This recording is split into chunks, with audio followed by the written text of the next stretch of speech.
The First World War, the age of trench warfare.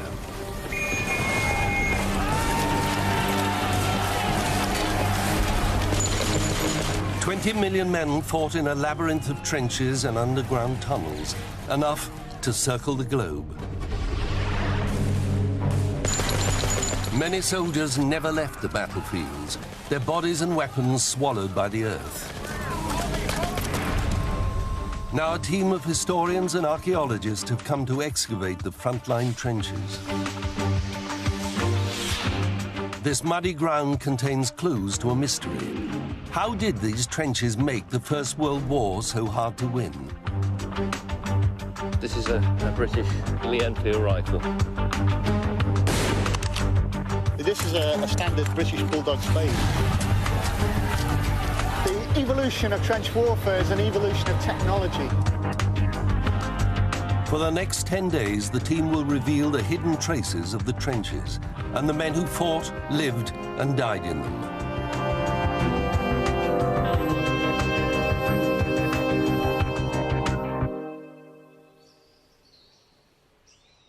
Outside the city of Ypres in Belgium are the famous fields of Flanders. This tranquil farmland was once one of the bloodiest battlefields of the First World War. Some of the war's first trenches were dug here, creating a new kind of warfare. This land became the crucible of the war, where men died for advances measured in yards, not miles. Today, long stretches of trenches still lie here, hidden beneath the ground.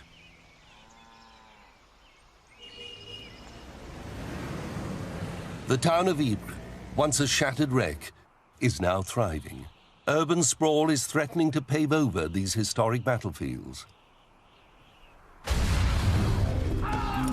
The last reminders of the agony of this war will soon be lost forever. So to save the past, a team of archaeologists has come to dig up the trenches before they disappear for good. Among them, the Flemish Heritage Institute's lead archaeologist, Mark de Wilde. It must be possible to protect some of these sites because they are very well preserved, they're very valuable. This real evidence of inhumanity, if you like, this war that took place 90 years ago. No one is sure how much they'll find, or whether 90 years of mud and erosion has destroyed whatever might remain of the war. The team has allotted themselves just 10 days to dig before the Belgian winter sets in. But no one is sure if they're digging in the right spot. Hoping their research will pay off, they begin excavating where they think the German front line should be. Okay, just walking up to no man's land. To interpret the finds, the team will need the help of world-class experts like military historian Peter Barton. The lines are going to cross this field right here.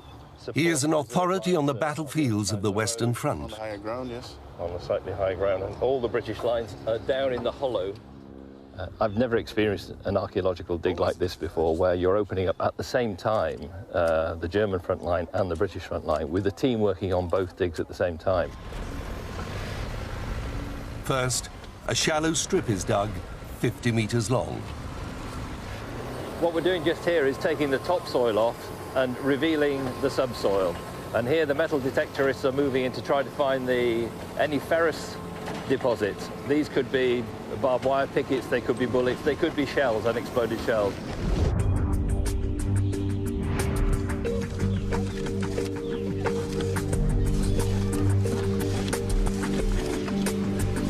And we believe that this section here is the trench which was in place from May 1915 until the beginning of the Third Battle of Ypres. So this was the German front line.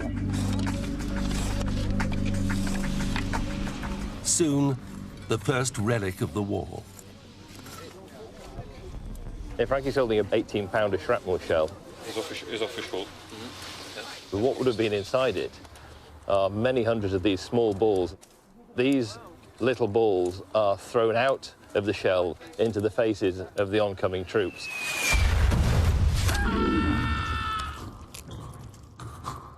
This was really one of the ultimate killers because this thing would make an entry wound that big, but because it's made of lead, would spread inside your body and make an exit wound the size of a dinner plate. At the onset of the war, the Allies were at the mercy of German artillery. Sandbags and shallow pits provide little protection. Shrapnel rained down from the sky, and the Allies have nowhere to hide.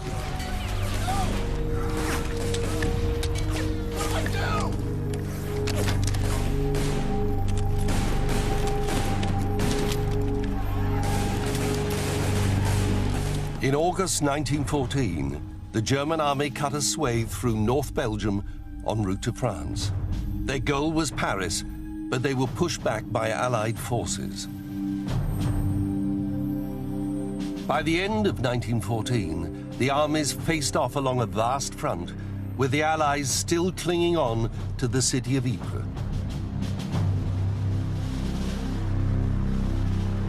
Because of the amount of bloodshed which took place on these fields here, the British also came to believe that if Ypres was lost, then the war could very well have been lost as well, and the Empire was in huge danger.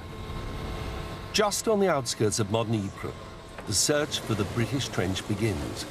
It's dangerous work. There are certain to be live shells. So the team gets a crash course on how to deal with live artillery and deadly gas shells. Dus laten we zeggen, blokje springstof die hierin zit, op het moment dat het ontploft, wordt dat ongeveer omgezet tot 3000 keer zoveel lucht. Frankie is putting in a gas flag, so everyone on site knows in which direction the wind is blowing. In case we hit a gas shell or something like that, we know what direction we should evacuate. With the topsoil removed, remnants of the war begin to appear.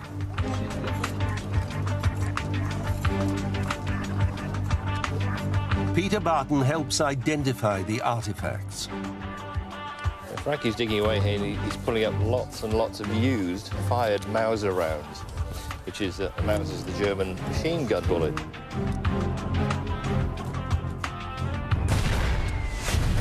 The German army was the first to see the deadly potential of machine guns. Just one well-sighted machine gun could cut an infantry attack to pieces.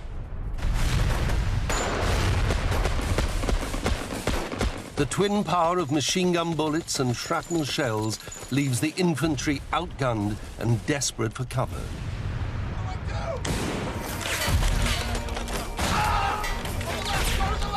In a letter home, a soldier writes, "There's screaming bits of hot metal flying all over, and machine guns going and pandemonium all around. You get down to get cover. You can't get your nails into the ground and you can't get your head underground. You can't get down because you can't go any further. How the devil do you get out of that unscathed?"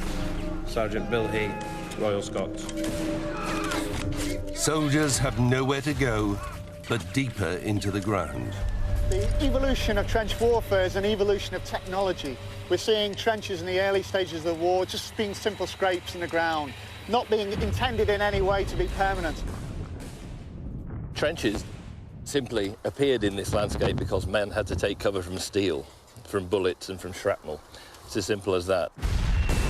Only 4 months into the Great War, the British alone have lost 60,000 men. Shallow pits can't protect the infantry. They need to dig deeper. On the right! The trenches were filled in at the end of the war, gladly erased. But now, on day 2 of the dig, there's no clear sign of any trenches. Where the German trench should be, a patch of discolored earth offers a clue. It may be a filled-in trench or a shell hole.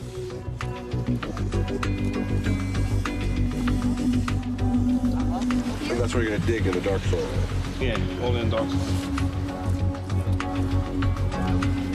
Some small sections to see how deep it runs. Yeah. 100 meters away, the team is still looking for signs of the British front line. The archaeologists have taken the surface off and they cleaned the surface. And what we're finding now, the very first finds, the very first artefacts which appear at this time. What brings to your attention, what really shocks you in some ways, is the fact that as people are going about their business farming here, walking across, they're walking across live ammunition, they're walking across grenades, they're walking across gas shells. This is what's known as a Mark 7 infantry bullet. This was the standard bullet that was fired from the Lee Enfield rifle. This is a position from which rifle bullets are fired regularly in great mass, and you can imagine that this kind of thing was done a stand-to. Every morning, the soldiers would get up, they would remind the Germans, and the Germans would remind the British and Canadians and other guys that, you know, they were still there.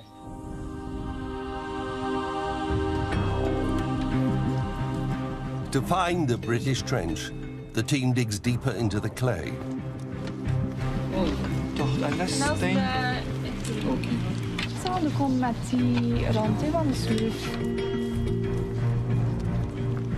Ironically, the first thing revealed by the team's shovels is a shovel.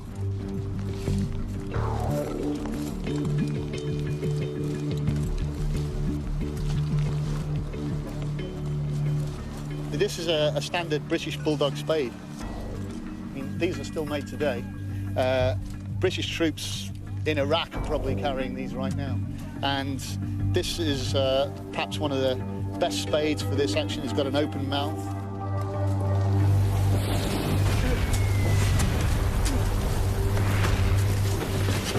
This was the day-to-day piece of kit that would be necessary to dig these trench lines. By late 1914, with thousands of shovels issued to troops, both armies dug in, and the Western Front was born. Both sides simply put down their rifles, picked up their spades and began entrenching. The spade took the place of the rifle. You didn't need your rifle anymore, you just needed to get cover and entrench and entrench and entrench. Those trenches are still here, somewhere. The trick is finding them. As the second day wears on, the team again checks 90-year-old trench maps and aerial photographs, trying to pinpoint where they should dig. Yes. And he was the German officer which worked on some of the trenches.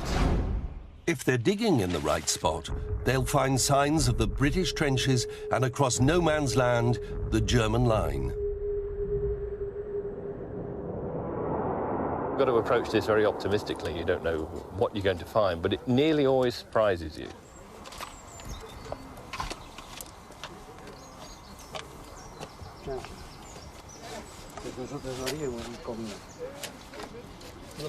Finally, a breakthrough. What we've got here is a huge relief. They found telltale markings of an Allied trench. This is the first duckboard we've uncovered. I mean, there were worries earlier that perhaps the whole of the trench infrastructure had been removed, but it hasn't. The duckboard was designed to keep your feet out of the water. So the duckboards actually held you off the ground and they kept your feet dry. Absolutely key aspect of First World War. It's a great thrill. It seems a bit stupid getting excited over duckboards, but I am.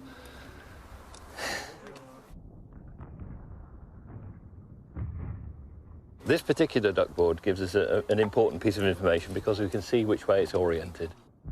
So the man would stand on it like this. And this probably means if this is the front line, then this was the fire bay. In fact, what I'm standing in here is hard to believe, but it's not only the front line of this part of the Western Front on Pilkem Ridge, this is the front line of the British Empire. The duckboards mean the team has finally identified the British front line. The German should be 100 meters away. Duckboards were used in the Allies' war against the second enemy, water. The water table controlled all trench depth wherever you were on the Western Front, but especially in this area where it was so close to the surface. Soldiers dug trenches for safety, but what they find is water. The aquifer lies just 4 feet below the surface. Worse still, the clay soil traps every drop of rain. Trenches become ditches. In early 1915, heavy rain added to the soldiers' misery. A Canadian describes the frustration of digging on the front line. It was very bad weather while we occupied the trenches. The continuous rain making it very muddy and also doing great damage to the parapets. Each morning we would find part of the trench given way, and during the day the company were kept busy building it up again. Private John F. Mould. German soldiers had less trouble. Their trenches were high and dry. The reason why the German trenches are higher is because they chose to put them there at the beginning of the war.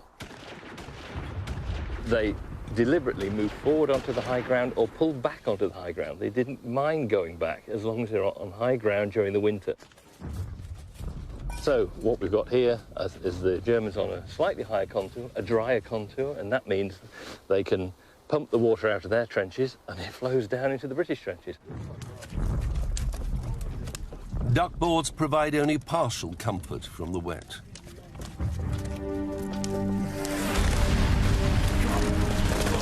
Many soldiers who escape German bullets become victims of the great curse of the war, trench foot. Trench foot was something which you got if your feet were constantly in water. Your feet literally started rotting away. You could get gangrene and you'd have to amputate it. With toes falling off, doctors initially mistake the condition for frostbite. But this curse lasts all year. In one case, a single battalion had 400 men struck down with trench foot. In many cases, the only cure was to amputate. Despite the conditions, British orders were to hold the line at any cost. The British were told to stay in the position in which they last came to rest. And commanders in the field would say, but it's a terrible position, we're in a bog here, sir, you know. And they said, no, that is it. You stay where you are, you dig in there. The British do not go back. Britain's refusal to draw back created one of the most exposed positions of the Western Front, the Ypres salient. The Allied line bulged out into enemy territory. From the high ridges around Ypres, Germany fired on Allied soldiers from the front, both sides, and behind. For the Allies, the geography of the salient was a tactical nightmare. This area, the Ypres salient, was the cauldron, the crucible, really, of the Western Front for the British forces and all the other, what we might call colonial forces, if you like. Forces from all over the world came and fought in these very trenches which we're excavating here. As winter turned to spring of 1915, tens of thousands of reinforcements were heading to the front line. They came to serve their country or to take part in the great adventure of their lifetime. But they all shared an ignorance of the horrors that awaited them in the trenches of the Western Front.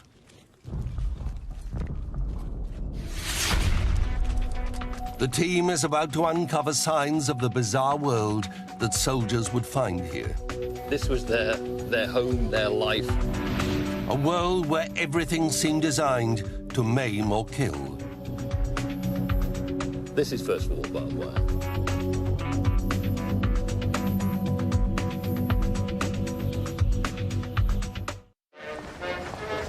In the spring of 1915, new fighting men flooded into Belgium's now infamous battlefields. They travelled from the furthest reaches of the Commonwealth, from Australia, New Zealand, India, and Canada. Hundreds of thousands of men had volunteered to live, kill, and die in the trenches of the Western Front. Now, day 3 of the dig, archaeologists are uncovering signs of the soldiers' strange new home. So we're beginning to see the evolution of this trench system. We can see the straight sections, we can see the fire bay here, we can see the traverse back again. So those shapes which we saw on the aerial photographs We're actually beginning to see them on the ground now. It's taking shape into precisely the kind of structure which the soldiers fought in during the war.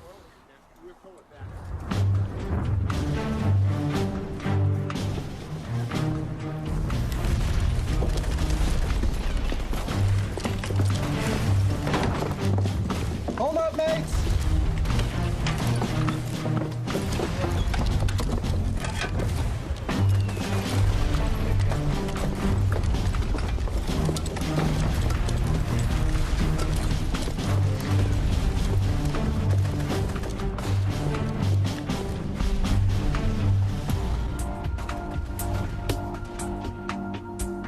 These are the boards which tens of thousands of men from all over the world would have walked on, the trenches they would have lived in. This was their home, their life. They were almost exiled here. They were here for so long. It was an alien world, this.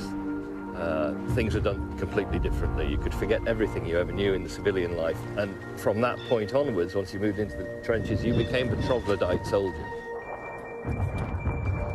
You didn't live in houses, you lived in holes in the ground.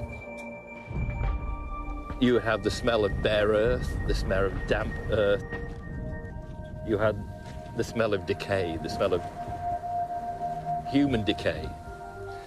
And that was something which they had to get used to. New arrivals soon found that their first task was not to fight, but to dig, to build the most sophisticated trench system the world had ever seen. This was a military engineers' war. They were responsible for not only designing and building the trench system, but for everything else, the whole of the infrastructure. Whatever you pick up in this trench will have been designed. Nothing at all was random. There was no random evolution in trench warfare. As soldiers dug down, muddy walls would cave in and wash out. But the Royal Engineers had a solution, and the team finds evidence of it a metre below the surface.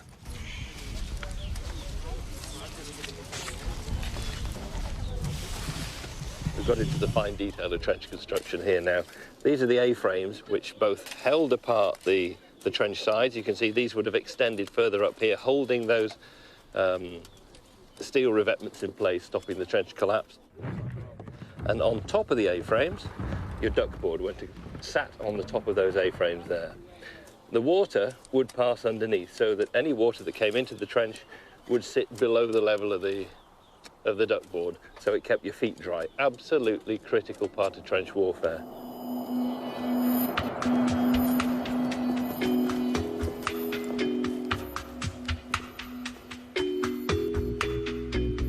This is an indication of how the British and Commonwealth armies tried to bring regularity to what they saw here, to build new technologies, to invent things like the A-frame trench systems.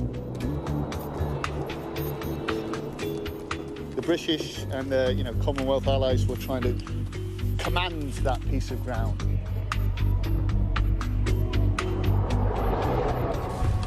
Within just a few months, improvised rifle pits had evolved into a vast underground fortress.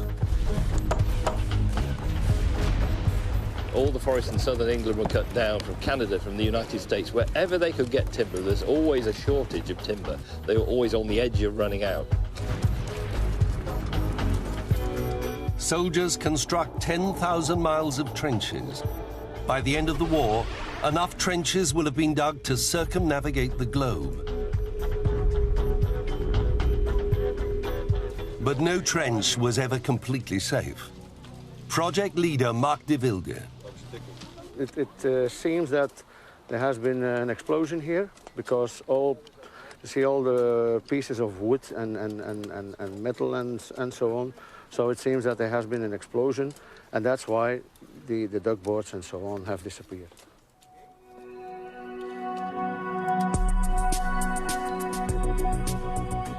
"100 meters across no man's land, the team finally finds signs of the German trench. Look at the effort here. Here in the German trench, we can see the German style. They used A-frames, the same as we did, but they put planks, heavy planks, longitudinally.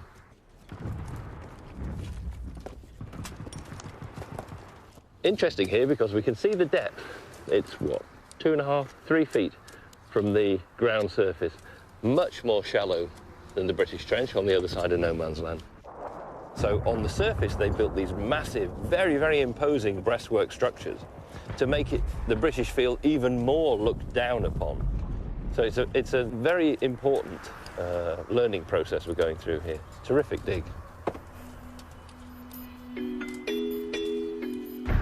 As the war escalates, engineers try to turn their trenches into impregnable fortresses. To help, they modify a familiar farm tool. In front of these trenches, there would be, at the beginning of the war, very, very simple barbed wire defences. At the beginning, simply one single strand of wire, and that gave them a terrific feeling of security, a one single strand. Later in the war, you had immensely dense entanglements. They may have come all the way out here to where I'm standing.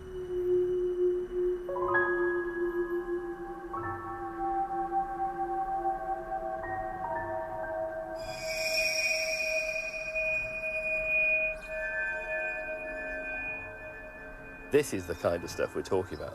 This is First World War barbed wire. That's proper barbed wire. It's not agricultural. Barbed wire was just the first line of defense. Behind it lay the fire trench. Further back, support trenches would hold reserve troops during attacks. Perpendicular communication trenches link up the lines, allowing men, messengers, rations and ammunition to travel to and from the front. As trench fortresses developed, neither side could move. This standoff became known as mutual siege. Trying to break through the enemy lines became almost suicidal.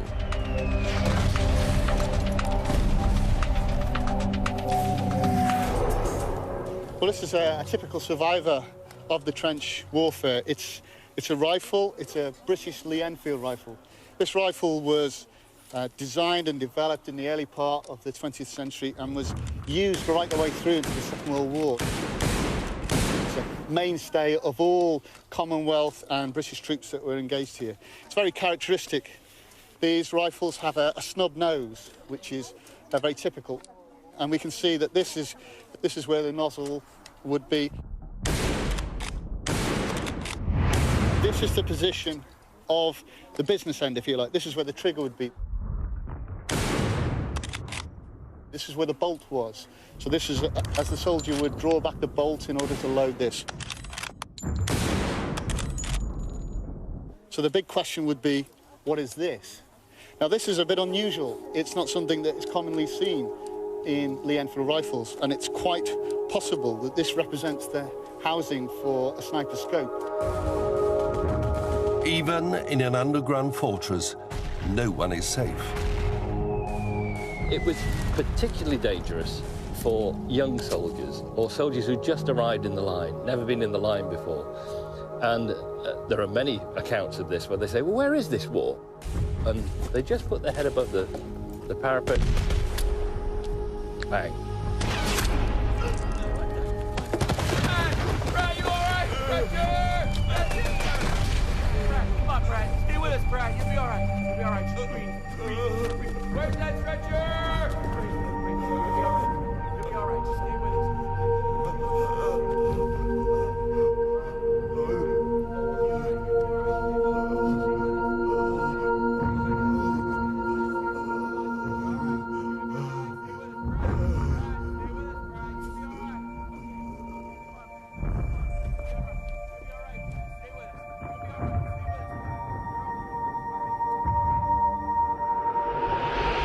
And when you hear the reports that it was all quiet on the Western Front, quite often there were these individual tragedies as people went past those frontline positions and were picked off by these fixed rifles.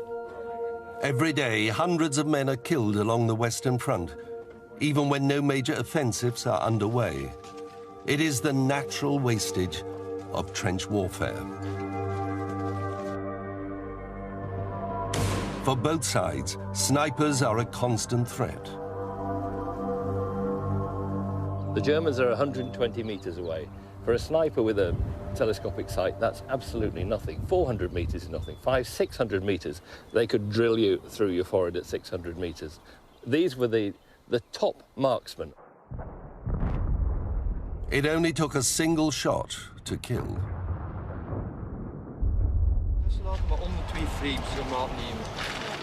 Digging deeper into the history of the war, the team finds one of the tools of the sniper's trade. This is a sniper's plate. No, it wouldn't normally sit flat on the ground like that. It would be in the British breastwork.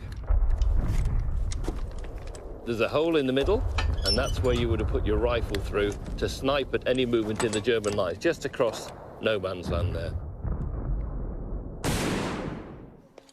The peculiar little feature on the top is actually, it's like a window.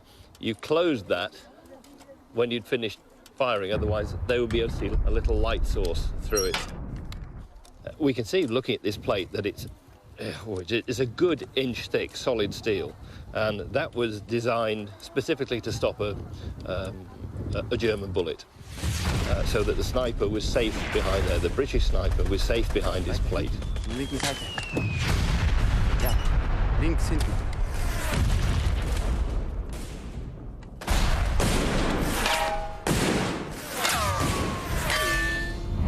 However, they did devise other methods to actually pierce those. And this is not with armour-piercing bullets, but simply by reversing the bullet in the cartridge, so that the point end is into the bullet and the end which is being fired is the blunt end. It's British, so it's been fired at the German lines. These are very, very rare. The reason why they're so rare is because they were made by the soldiers themselves. These were not standard issue. In fact, they may have been against the rules of war. Now, this would hit that with such energy that it would possibly not go through it, but what it would do, it would burst a little bit of steel, fragments of steel, off the back of the sniper plate.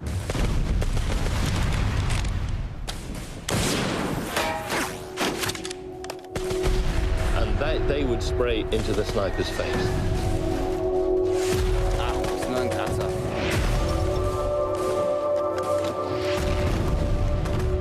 As time passed, they found other ways of dealing with snipers, and this was one of the most popular. It's designed by the Royal Engineers. They actually designed a fake head, which was pretty solid, so that when a German sniper's bullet passed through the head, it would drill a tight hole. You'd then bring the head down and put a periscope through the hole and then take it back up again, exactly the same distance you brought it down, look through the periscope, and that would take your eye line straight to where the enemy sniper had fired from. He would not be sniped back at, he would be trench mortared. You got the trench mortars onto him, or the artillery even, and just plastered that area, and that literally sent it to oblivion.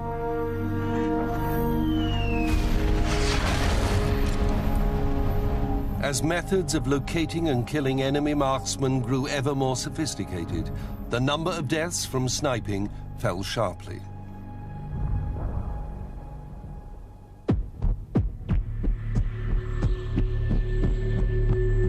The archaeologists here have just found the first sign of human remains. It'll take some time to excavate this because it's almost done forensically. The finding of human remains on the battlefield now is taken possibly more serious than it ever has been before. The bones are found 2 meters in front of the British trench. Archaeologist Janek de Heijse is in charge of disinterring the remains. This is a piece of his leg. This is the pelvis we have. Probably this is his other leg. We have no sign of skull yet. You can ask the question whether there's going to be a skull. The find triggers a strict protocol, and the first order of business is to determine what killed this man. The prime suspect is shellfire, the leading cause of death during the war. Come on now. That's it, that's it.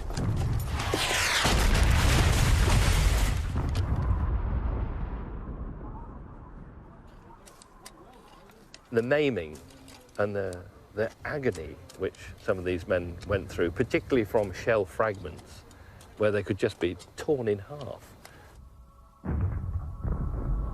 Shards of steel from the shell casing, which could quite just take your arm off, take your head off, cut you in half, just take you to pieces.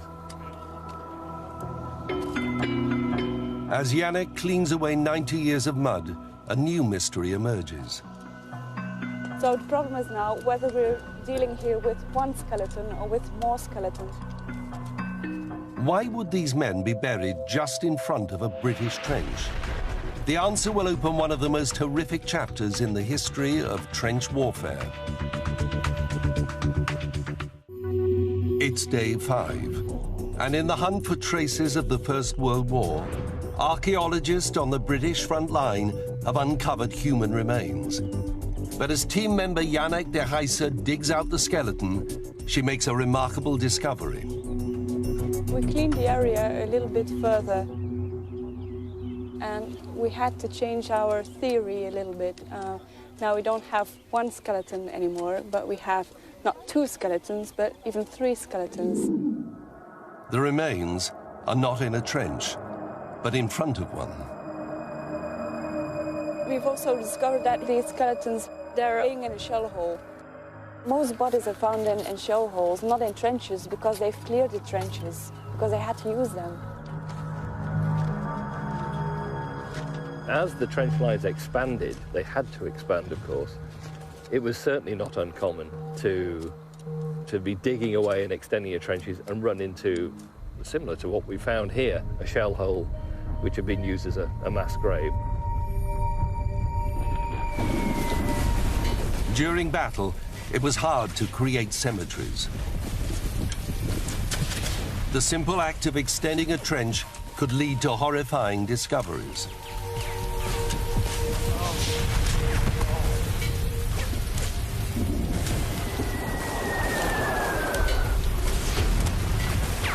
Under fire, corpses couldn't be properly moved. It was a grisly task. But soldiers dug on, and the dead were entombed in mud once more.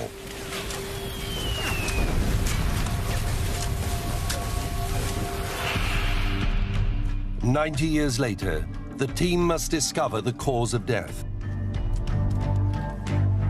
What happens is that we call our physical anthropologist. She comes over here.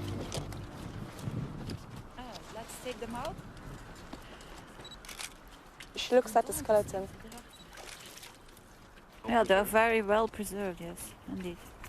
That's because of the environment, the soil. She can determine the age of the skeleton. She looks at all his diseases. Sometimes she can look at the leg and see whether he's a cavalryist or not.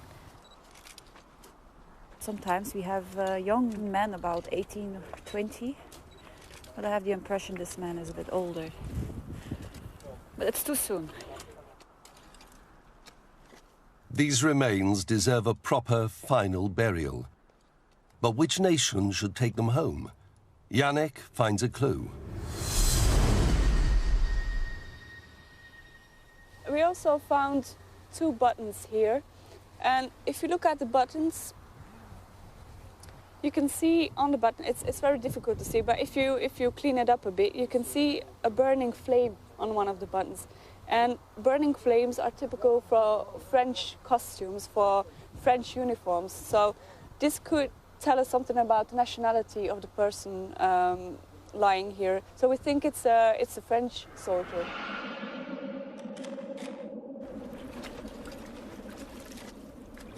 So this guy, this man here, he has his hand nicely put, his left hand on the pelvis,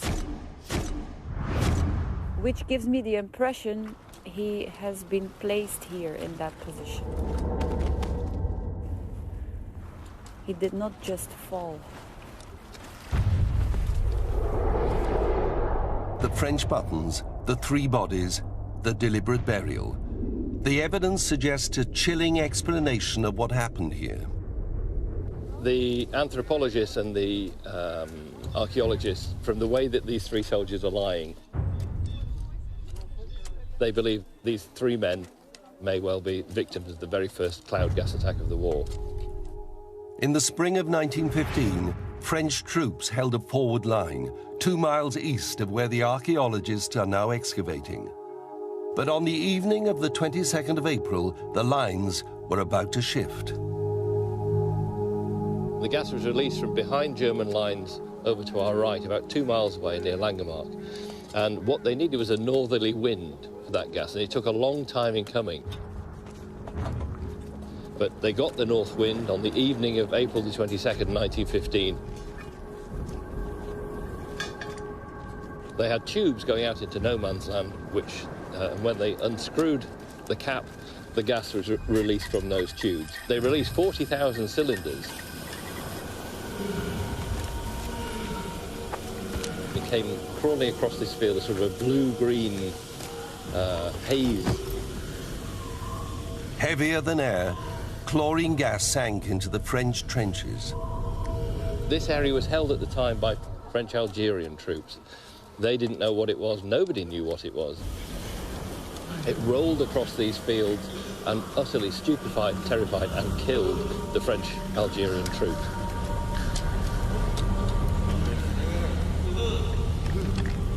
Within minutes, hundreds died. Others fled their posts in terror. A whole section of the Allied line broke and ran.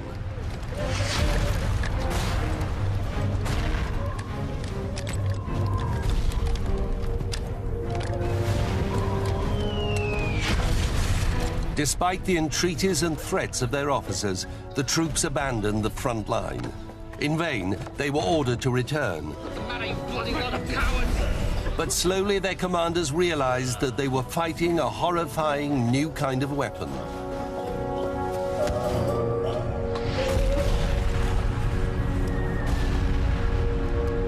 You get a strong dose and it gets into your lungs. It destroys the nervous system from the inside. And what you actually do is you drown from within.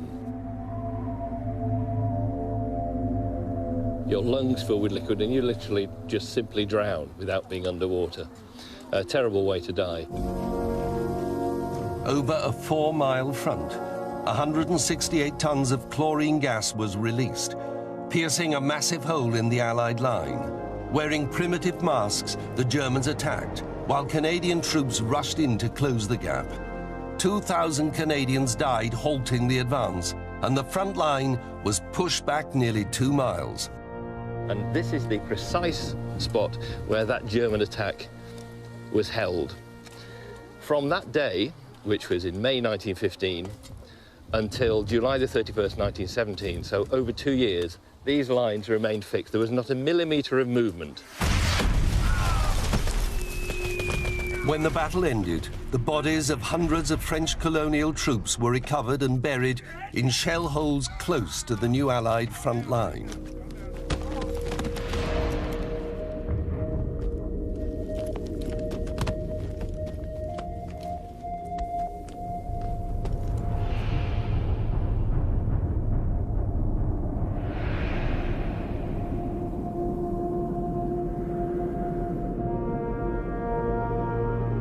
Germany's attempt to gas the enemy and take Ypres had failed.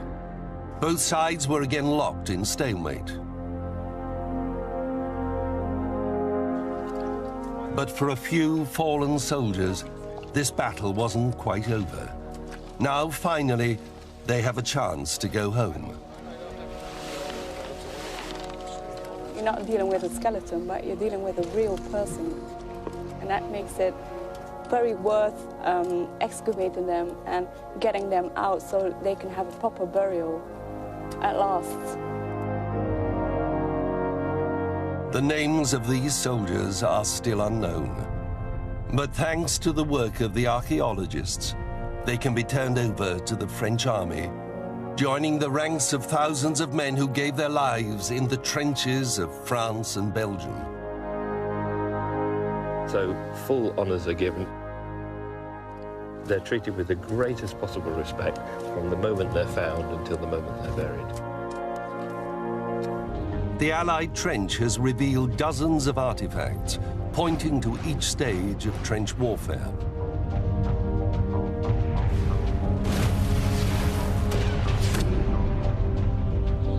But at the German trench, 5 days of digging reveals only signs of destruction.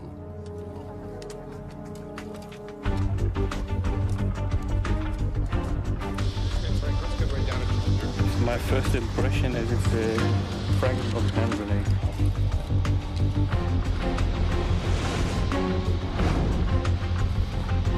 After cleaning, we've got the German bike helmet.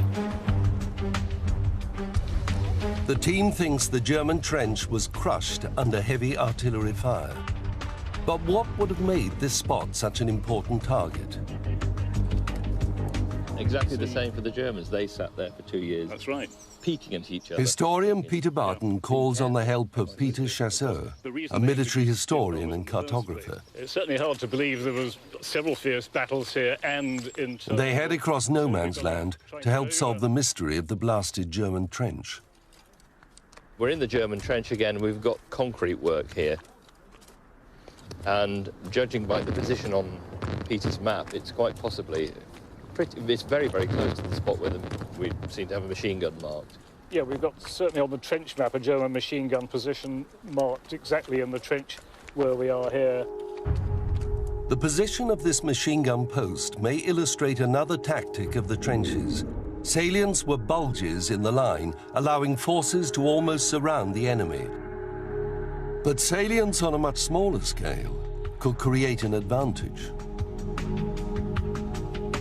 Archaeological field technician Frankie Weifels. And now I'm certain to say that from here, the front line runs from here, a shelter, probably a machine post, runs on, another shelter, and runs on about more than 30 meters, makes a 90-degree turn right. That's the front line on the west, and we've got the front line facing south. The destroyed machine gun post that the team has found was located in a small bulge in the German line. This allowed it to fire in a wide arc across no man's land. The most dangerous thing in no man's land was the fixed machine gun. What they would do is fix a machine gun on a line just to almost cut the grass in no man's land, knee height. By day, stepping into no man's land was suicide. So most activity had to take place at night. Operations will begin just after dark.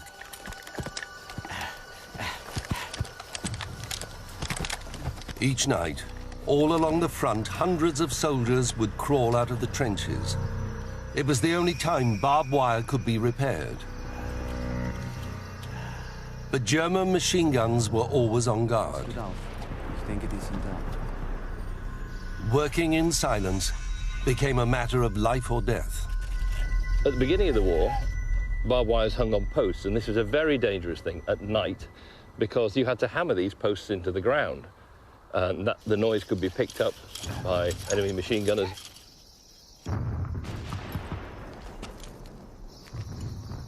They would just spray the area when they heard that activity going on.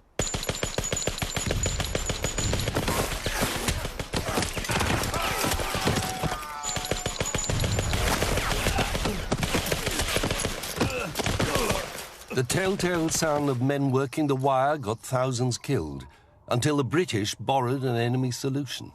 It's called a screw picket, a German invention which was taken up immediately by the British. And the reason why it was taken up is because this, unlike the timber stakes, was silent in its application. So all you did was you placed the point in the ground and started turning, just like a corkscrew. And once that was in, you just attached your wire to it, to the loops up here, put as many of these in as you wanted without making a sound. But fixing barbed wire wasn't the only reason to leave trenches at night. Darkness was also a perfect time to spy on the enemy.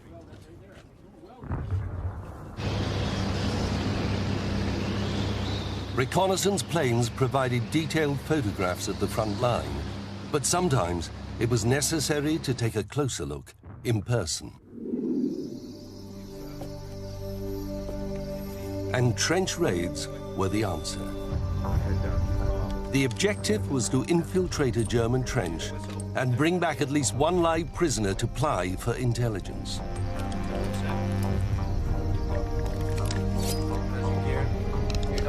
One soldier chronicled his terrifying experience on a trench raid in 1915.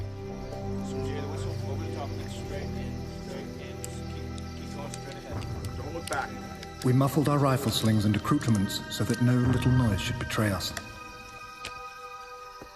The last thing we did before going out was to give each other a stiff dose of rum. Then there were a few whispered farewells and a handshake or two.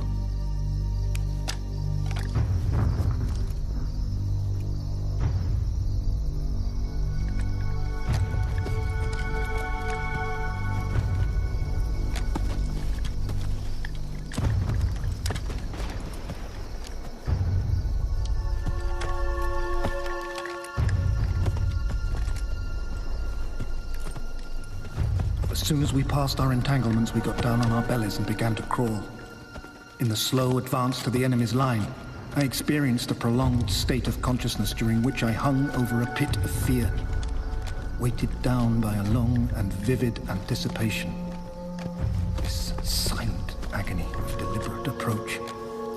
Captain Herbert Reed. Out in no man's land, the raiders wait for their chance to strike. They don't dare move as long as German machine guns are in place. For the raid to succeed, this target must be destroyed. Now, back at the site, Barton and Chassot believe they know why this section of the German trench was destroyed. Yeah, what we've got here is a trench map prepared for a British trench raid.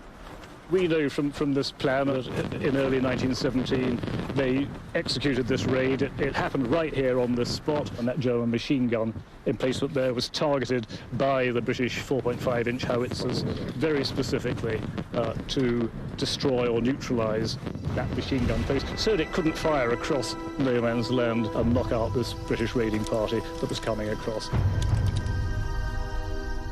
The raiders readied themselves for the attack, waiting for British shells to obliterate the machine gun posts.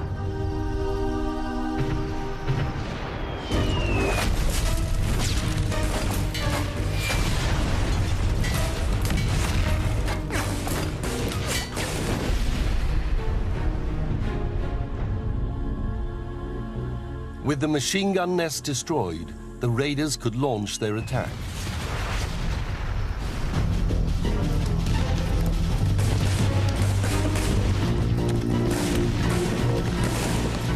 Trench raids could be very, very bloody. They were, for the information which they gained, they were later, after the war, considered ludicrously costly because you always had casualties, you always had deaths, and very often you discovered very little. Thousands were wounded or killed in these trench raids. No one could win the war this way. Confronted by stalemate, in the winter of 1916, German and Allied soldiers hunkered down in their trenches, worn out by boredom, cold, and the threat of sudden death.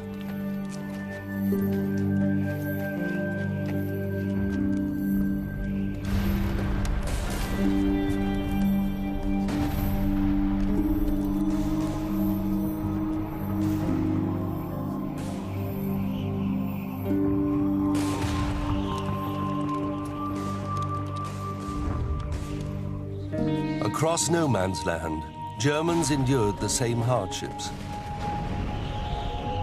The war was defined by boredom, punctuated by moments of terror. There was no telling when the Allies might launch a trench raid or an artillery bombardment. I shall not easily forget those long winter nights in the front line. In the dark, we were prey to all sorts of unreasoning fancies. A tree stump, a hummock of earth, a coil of wire took on a new and menacing forms, and in the light of a star shell, could seem to be moving towards us. Private Frederick Elias Noakes. The soldiers had expected to be home by Christmas 1914. But the war was dragging on with no end in sight. Now the dig discovers how these coal trenches were made into a home away from home. We have a rectangular feature over there. First impression looking at this is that we've got an area which is roughly square shaped. It's got fabric, it's got timber, and there's a sense here that it might be some kind of trench shelter. Once it was clear that the war would last not for months, but years, millions of men needed a home in this land of water and mud. This was the job of the Royal Engineers for the British and the job of the pioneers, or pioneer, for the Germans. It was their job to devise the trench systems so men could live in it. This was a home. What we're looking at here is not just a trench, it's where men lived. An underground metropolis took root behind the trenches. Engineers rigged kitchens and latrines. A military base with all the amenities but one: sunlight.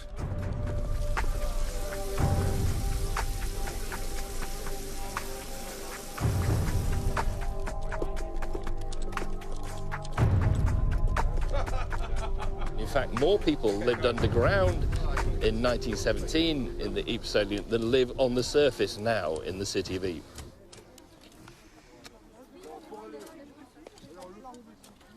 Today, only relics remain of the life that was lived here. That's a standard British spoon.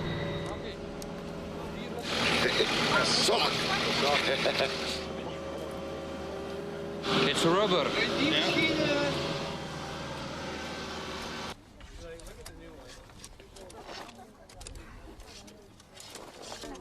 We're getting some evidence of home from home here in the trenches. So I think we're looking at a position occupied probably not by ordinary soldiers, but by officers, by NCOs. For some officers, like Second Lieutenant Robin Skeggs, living conditions were even sometimes enjoyable. My dear Granny, I'm writing this sitting in my garden at the back of my dugout. It's a lovely afternoon. We've laid a certain amount of turf already, and as I write, there are 3 youngsters around me, as busy as they know how. They thoroughly enjoy doing a bit of gardening for the officer. You would like my garden seat, sheltered from the wind in a snug little corner which gets the sun all day.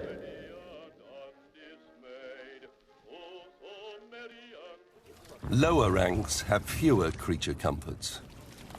Everything was very carefully designed, just like the civilian social structure. Offices, the higher classes, were separated from the men. From the great unwashed. And this was absolutely true in trench warfare. Parcels and letters were hugely important in the trenches. If families could afford to send parcels, then they would send huge amounts of food of all kinds, delicacies, sweet foods, cakes, fruit. Everything could be posted. You found, officers having pâté de foie, mince pies at Christmas time. It wasn't uncommon at all. You find lists of parcel contents, and there's one here, and we've got a tin of cocoa, a tin of tomato soup, and the recipient has marked whether he liked it or not, VG, please do not send again. Here he's got in front of a bottle of Bovril, a tin of tobacco. So they're quite well catered for. Even so, most soldiers enjoyed less fanciful fare. The staple diet for the soldier in the trenches was bully beef, which is literally corned beef, and that arrived in tins. You got that virtually every day. This material was used to give the army food a bit of flavour. But just as trench life became more bearable, a new weapon found its way into the shelters. Mustard gas was a deadly chemical that could seep into the dugouts, attacking trench fighters where they slept. Delivered in explosive shells, mustard gas was an oily brown liquid that would turn into gas. It was especially dangerous if men in cold conditions had got splashed with this stuff and then went underground into a dugout, and this happened several times. In the cold, it did not turn into gas. It was still liquid on your clothes. When you got underground in a warm atmosphere, it turned to gas, and the whole dugout full of men could have been gassed. Oh, get up, you got gas on you. Oh my God. It turned that quickly from liquid to gas. It could gas a whole dugout full of men.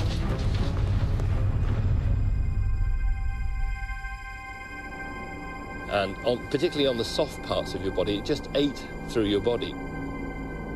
If you inhaled it, it ate out of your body from the inside. It would get into your lungs and eat its way out of your body. And this was by far the most lethal form of gas. In 1917 and 1918, mustard gas cost the British Army alone 160,000 casualties.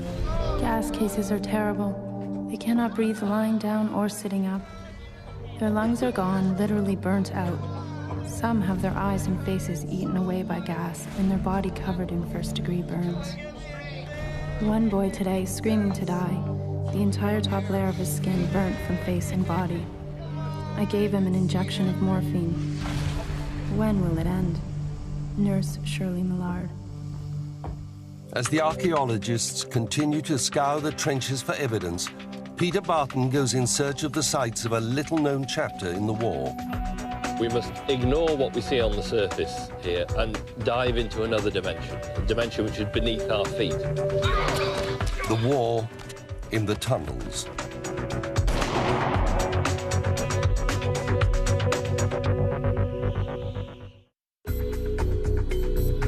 On the outskirts of Ypres in Belgium, a farmer's field is yielding up weapons, structures and artifacts from the First World War.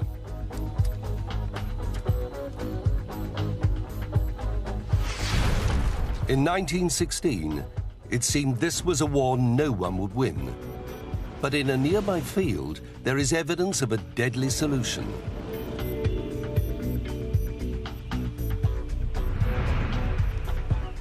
Historian Peter Barton goes looking for its traces. When we look at these battlefields, we must ignore what we see on the surface here and dive into another dimension, a dimension which is beneath our feet. Planners on both sides of the line returned to a tactic of medieval siege warfare. Mining. It was the most barbaric form of warfare on the Western Front. And as I say, it was endless, 24 hours a day, 365 days a year. Underground tunneling and mining became a complex and sophisticated operation. You sank a shaft in your own trench, you dug under no man's land at various depths. A tunnel big enough to work in, maybe 5 feet high, 4 feet wide. You dug that tunnel as quietly as you possibly could so that the enemy could not hear you digging the tunnel. You dug out a chamber once you were underneath his trenches. You filled that with explosive, and at a chosen time, usually in conjunction with an infantry attack or a raid, you'd blow that mine.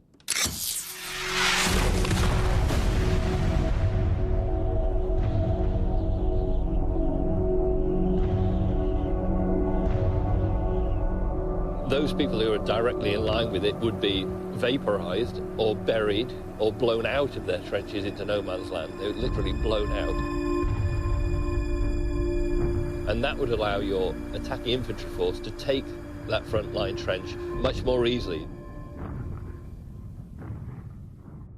By 1916, a vast honeycomb of mining galleries and tunnels lay beneath the Ypres salient.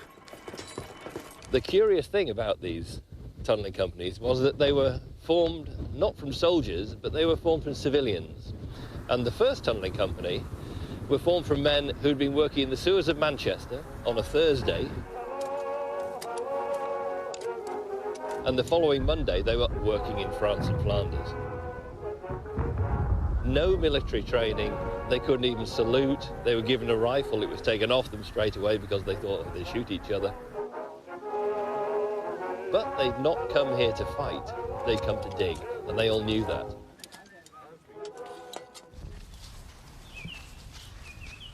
Even today, the scars of collapsed tunnels can be seen on the surface of Flanders fields. Here's a good example of a recent collapse. You can see, because there's no vegetation grown around the hole, it's a fairly recent one. And if we were to hire a machine here and just dig straight down here, we go straight into the Canadian tunnels, which were dug in 1916. This kind of crown hole is evident throughout the whole of the Ypres salient. It's more prevalent up here because of the sandiness of the ridge, but wherever you go, you'll find collapses, some big, some small. Farmers have lost tractors in these. They regularly lose cows. They're standing there and they disappear underground. As each side tried to tunnel under the enemy, detecting and destroying enemy mines became a deadly craft. If you picked up a German tunnel coming in your direction and found out exactly where it was, that gave you a huge advantage. So you could let them carry on digging, listening to them all the time, tracking their progress, until they got to the point where you calculated that it was a risk. And at that point, this is where the barbarity comes into this, the primitive warfare. If one or the other heard his opponent working, the direction and level was obtained, and a torpedo was set in a hole bored by a special borer, the angle of the hole set to the correct position to strike his workings, and wired back to an exploder. Canadian miner Lieutenant John Westacott.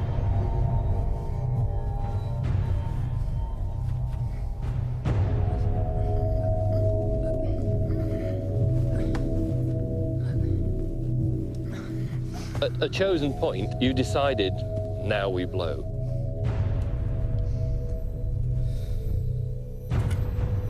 You run your wires back. You blow that 100-pound charge. You murdered those men. In the summer of 1916 here, the Germans made a massive attempt to capture this ground.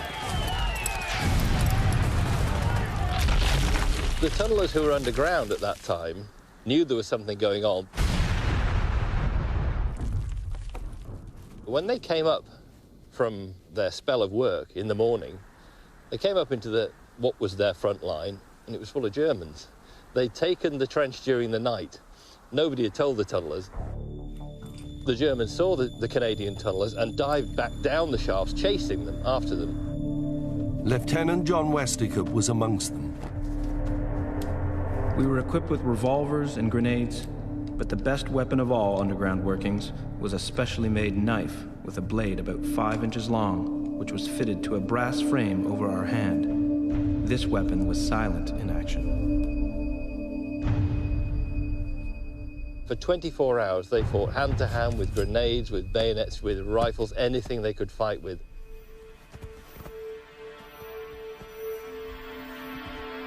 Die Engländer müssen hier sein. Sieh genau hin. Ah, see here! Go! Go! Go! There's another one right there! Go! Go! Go!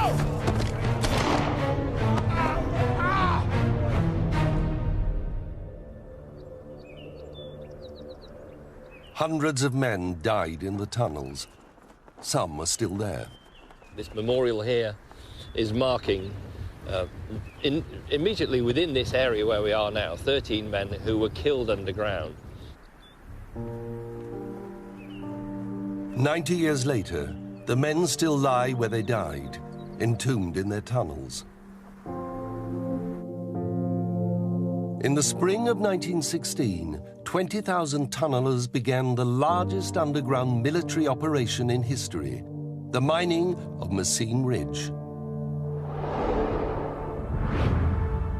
Held by the Germans since 1914, Messines Ridge was little more than a series of hilltops, but from here, the Germans could observe and fire on Allied troops all over the salient. One of the most important points on Messines Ridge was a hummock known as Hill 60. Whereas another one of those places in the salient which was absolutely key for observation, Hill 60. And when you're on top of the hill looking back towards Ypres over there, you get this fantastic panoramic view. If you're on top looking the other direction, you would have got a panoramic view of the German line. So the Germans wanted to keep it, we wanted to take it. The idea was nothing less than to blow Hill 60 and much of the Messines Ridge to oblivion. Over almost 2 years of clandestine work, a honeycomb of tunnels was dug under the Germans on the ridge. Long tunnels burrowed hundreds of yards behind enemy lines. At the end of these, large underground chambers were packed with explosives, right under the Germans.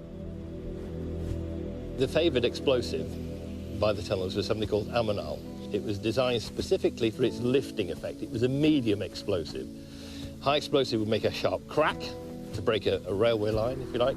Low explosive, like gunpowder, is too slow to lift these massive amounts of earth from 100 feet down here, for instance. Millions of tons of earth. As work continued underground, German soldiers manning the hills had no idea that more than 400 tons of ammonal were being planted beneath their feet. It could take 6 weeks, day and night, to load. There wasn't a gap anywhere. Charges were laid along the length of Messines Ridge. At Hill 60, tunnels 2 miles long were built to deliver the explosives. So by dawn on June the 7th, 1917, every one of these 19 charges was in place.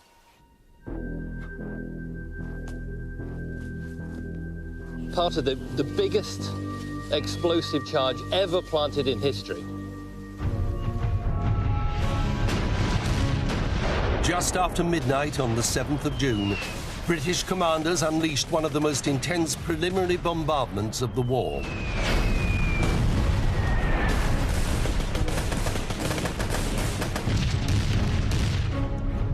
Then, at 3:10 in the morning, the mines were triggered.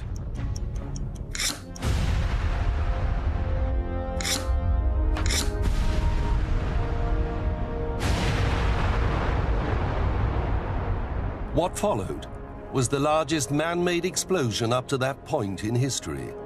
A cataclysmic blast heard as far away as London. 10,000 Germans were instantly atomized or buried alive. The detonation of the mines dramatically changed the landscape. What we see here is the Caterpillar crater. This is 70,000 pounds of ammonal planted 110 feet below the ground. It's actually a mass grave. It's not just a crater, it's a mass grave. 800 men died in this explosion alone, and they're still beneath our feet today. Just minutes after the detonations, 150,000 British and Dominion troops surged up the ridge into air thick with blood and dust. When the infantry took this area after the mines had gone up, they found all the pillboxes still in the front edge of the wood there, all fully garrisoned. Every single man was dead, killed by concussion. And the trenches, again fully garrisoned, had done that and crushed them. They found the men just standing upright, crushed to death. The two trench sides had come together.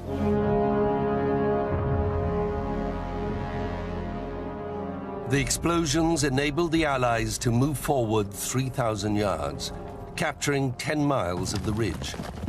It was the first major success in 3 years.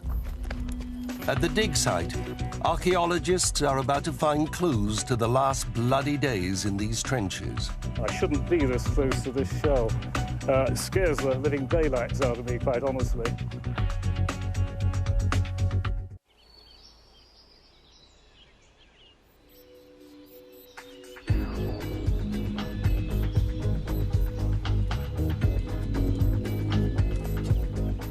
In the fields of Flanders, archaeologists have just 2 days left to find clues to the last dramatic days of these trenches.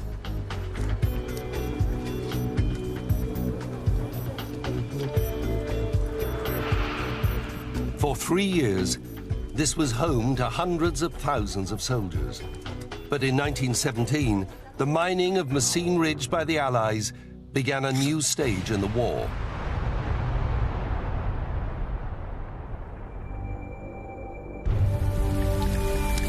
The next step was to launch a massive infantry offensive. It will be known as the Third Battle of Ypres. And it will be launched from these very trenches.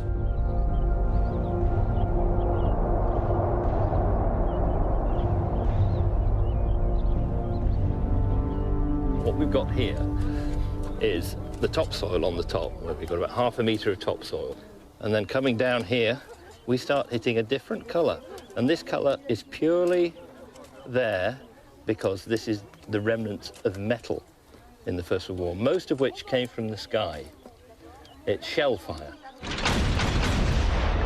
Because of the intensity of that shell fire, the First World War has actually become a geological feature. In the weeks before the Third Battle of Ypres, the Allies launched a fierce artillery attack against the Germans. The enemy retaliated, and 90 years later, there are many deadly reminders at the Allied trench site. So for some reason, this one hasn't gone off, but it doesn't mean that it couldn't go off in the future. If someone came along and gave that a big knock, that could very easily explode, go bang, and we would all be blasted to pieces where we stand now. So I'm very close to oblivion here. The war's great killer, artillery, was becoming even more efficient with developments like the Graze fuse. As soon as that shell even touched the ground, it would explode on the surface of the ground, and the splinters, steel splinters from that shell, would all fly sideways. The kind of damage which these things could do would simply, men would simply cease to exist. They would just disappear. For instance, on a misty morning, you could be left just with a mist of blood in the air. This is the kind of thing which could happen with these massive shells. Even though the Allies had managed to hang on to the city of Ypres, it was still within range of German artillery. Over 3 years, the city was slowly pulverized. By 1917, Ypres has been reduced to rubble.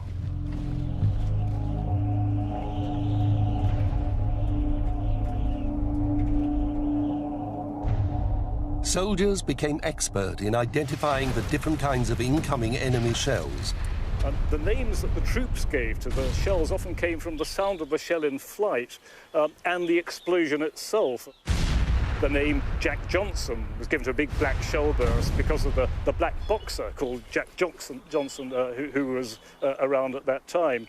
So the names of these shells, whiz-bangs, for example, the high-velocity German field gun shell, the whiz and the bang of the explosion happened very, very quickly next to each other. By 1917, it was clear that this war would be dominated by the big guns. To support this, industry around the world was churning out an incredible volume of munitions.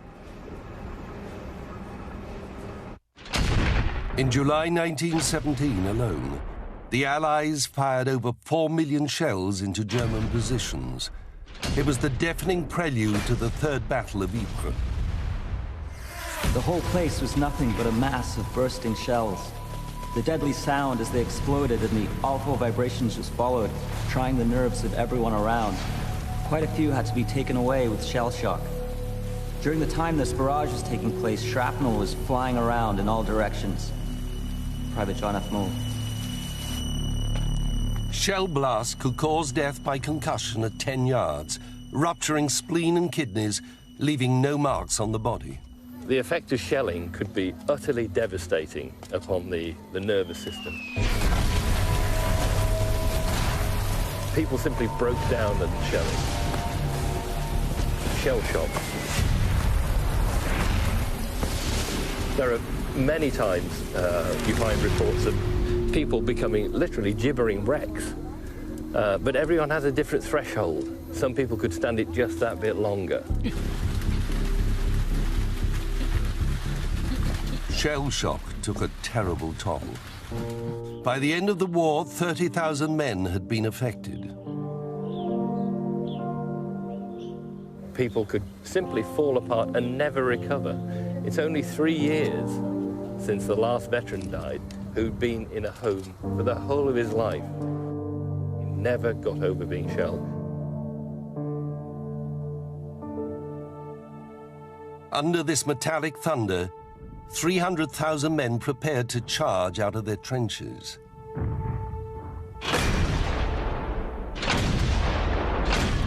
Three weeks of artillery fire and rain had transformed no man's land into a quagmire.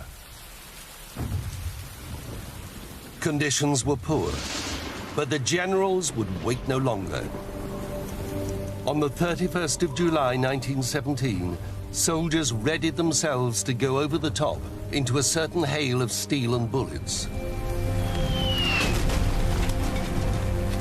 Frederick Noakes describes his final moments before scrambling over the top. I think that half hour was probably the worst I have ever spent. Private Frederick Elias Noakes. From the records, we know precisely what happened just before the attack on July the 31st, 1917. They had a cup of tea and they had sausages and potatoes before they went over the top. I suspect a tablespoonful of rum might have followed.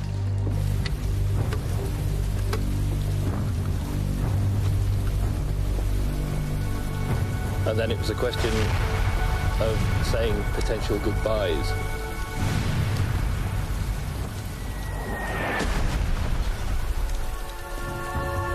Most soldiers felt that going over the top was the greatest test any man would ever face. As time went past, apprehension became acute as I weighed my chances for surviving the attack. No, I could not so easily give up. The grip of life on me was tightening, and more than ever I wanted to live. Liaison Officer Paul Lucien Mays.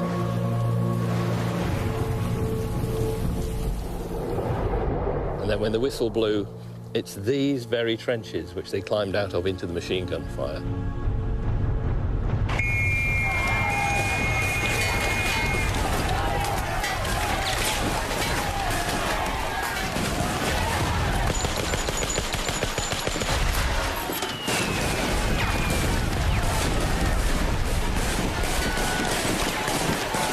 It was one of the bloodiest battles of the war.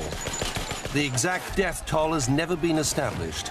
More than 600,000 men are thought to have been wounded or killed.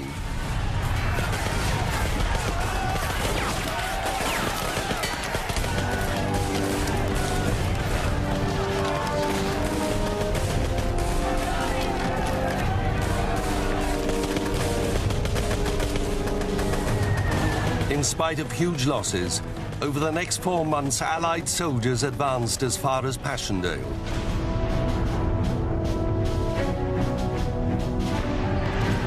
Allies again dig into trenches, but not for long.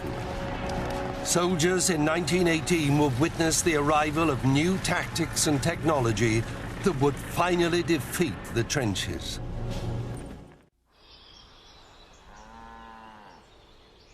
In the fields of Flanders, an historic dig is coming to an end. Belgium's winter is about to set in, but nothing can dampen the archaeologists' sense of achievement. In just 2 weeks, they have uncovered 2 entire frontline trenches and found more artifacts than many thought was possible. The trenches will soon be filled in again, laid to rest once more under farmers' crops. Some people say, well, it's not worth it. You know, you're doing all the effort to get all the trenches clear, to get all the things between the A-frames, and then you're just covering it. So why are you doing it? Well, I think it's really worth the effort. That's how we do archaeology. The dig site has revealed evidence of each stage of trench warfare. In the British trench, duckboards and A-frames, part of the ingenious architecture of a fortress built in often sodden ground. What the archaeologists have done here has got a pair of scissors and just cut through the ribbon at the Western Front. And this little tiny excavation is that little cut. The dig uncovered clues that explain why soldiers first dug these trenches. Trenches simply appeared in this landscape because men had to take cover from steel, from bullets and from shrapnel. It's as simple as that. For 3 years, there was no way to break the stalemate.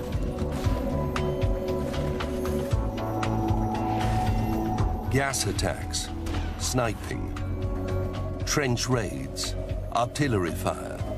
These were the realities of trench existence. The intensity of this warfare is revealed at the German trench site. Here, archaeologists find mostly rubble and signs of explosions. Few personal effects are left unscathed. But in 1918, the last year of the war, the riddle of how to break the stalemate was finally solved. New primitive tanks burst through trench lines. And aerial bombing blew strongholds to pieces.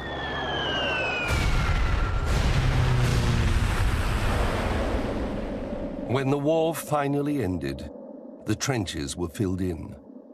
But for those who fought in and survived them, they were never forgotten.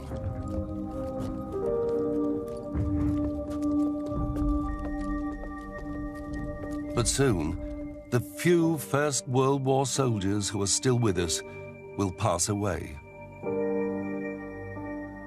This dig is being done at a time when there's a handful of First World War veterans still left alive. There's 4 in Britain, there's 4 in Germany, 3 in Australia. The First World War we're right on that point where the First World War is passing from memory into history, and we can never go back again. As these last veterans pass away, the artifacts they left behind will be the only reminders of what happened here.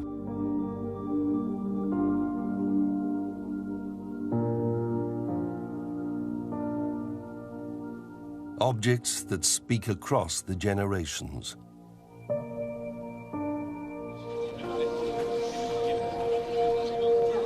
On the last day of the dig, the 11th of November, the archaeologists share their findings with the people of Flanders before entrusting them to museums around the world. You just think about the people who were there and the sacrifices they made, and exactly the same on the other side of no man's land as well. It's no longer them and us, it's no longer British against German, it's just a slice of history which means so much to people from all over the world even today.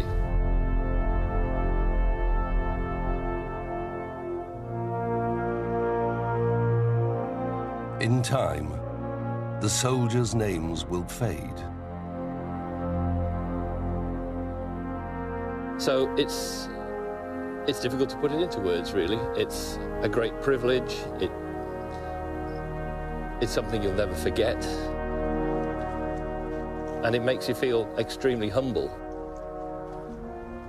and lucky that in the decades of my life, I've never had to go to war.